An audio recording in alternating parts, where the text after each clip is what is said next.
Hey church, what's going on? Pastor Michael here with this week of the Daily Dose. If I asked you this question, if you could have anything in the world, what would you choose? Some of you might choose money or fame, or maybe it's something like wisdom, or maybe you want to be happy. King Solomon was asked this question, and he chose wisdom. Now, this is one of the reasons why he's regarded as one of the wisest men who ever lived. Now, Proverbs is a collection of this wisdom. It's almost like sitting on the porch with somebody who has a lot of wisdom and life experience. For me, this would be my wife Savannah's grandfather, Roger. Is one of the wisest men I ever knew, and I spent many hours sitting there with a cup of coffee and talking about life with him. Now, the book of Proverbs is this book that Solomon writes to his sons, and he's laying out all of this wisdom and trying to pass it on to him. And so what I want to do with you is I want to do the same thing with you.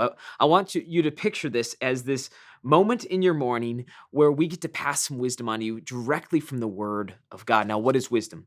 Wisdom is knowledge rightly applied. Right. So, for example, my mom all the time when we were growing up said that nothing good happens after midnight. And as I got older, I realized that she was 100% right. And so what did I do? I stopped hanging around past midnight. See, that's knowledge that is rightly applied. That's wisdom. So what I want to do is I want to give you a chunk of wisdom every single day this week, starting in Proverbs 1:7. Now, what Proverbs 1:7 says is this right here. The fear of the Lord is the beginning of wisdom, but fools despise wisdom and instruction.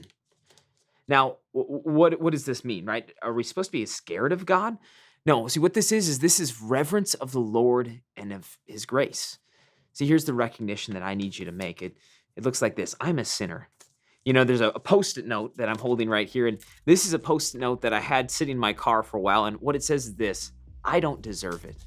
See, it's this reminder for me as I follow Jesus that I don't deserve anything. So the reality is that for me, I'm a sinner that is saved by grace. The book of Romans would put it this way, that the wages of sin is death, and that I'm a sinner. And so because I'm a sinner, I deserve death. But because of God's grace, he takes the punishment. See, until you know the depth of punishment that Jesus took for you, your life won't change. So here's what I want you to do.